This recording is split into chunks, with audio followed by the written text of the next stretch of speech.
Ready to move in premium triplex villas at Kollur APR Projects.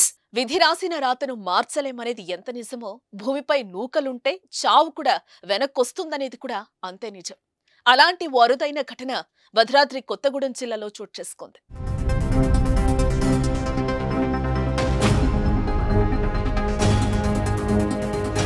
పూర్తి వివరాల్లోకి వెళితే కొత్తగూడెం జిల్లా మణుగూరు పట్టణ కేంద్రంలో ఓ వ్యక్తికి ఏం కష్టం వచ్చిందో ఏమో బలవంతంగా ప్రాణాలు తీసుకుందామని నిర్ణయించుకున్నాడు. కుటుంబ సభ్యులు ఎవరూ లేని సమయం కోసం వేచి చూశాడు.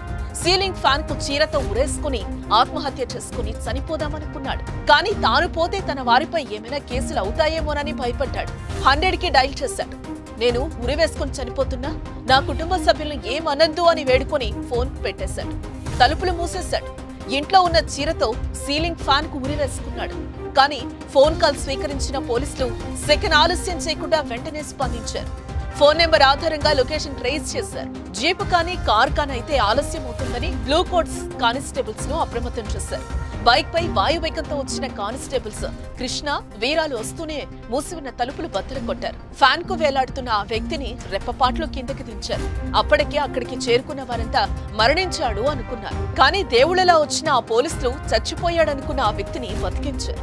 అపస్మారక స్థితిలో ఉన్న వ్యక్తికి సిపిఆర్ చేశారు. స్పృహలోకి వచ్చే వరకు ఇద్దరు కానిస్టేబుల్ తీవ్రంగా శ్రమించారు. వారి శ్రమ వృధా కాలేదు.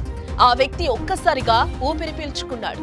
వెంటనే అతన్ని ఆసుపత్రికి తరలించి చికిత్సను అందించారు. దాదాపుగా చావంచంలోకి వెళ్లి యమపురి ద్వారాలను టచ్ చేయాలని చూసిన ఆ వ్యక్తిని కాపాడేందుకు దేవుళ్లలా కానిస్టేబుల్ వచ్చారని స్థానికులు చర్చించుకుంటున్నారు.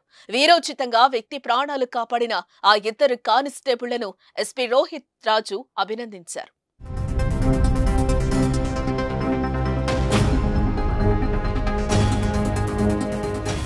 సుమన్ టీవీలో మీ పర్సనల్ అండ్ బిజినెస్ ప్రమోషన్స్ కోసం కింది నెంబర్కి కాంటాక్ట్ చేయండి.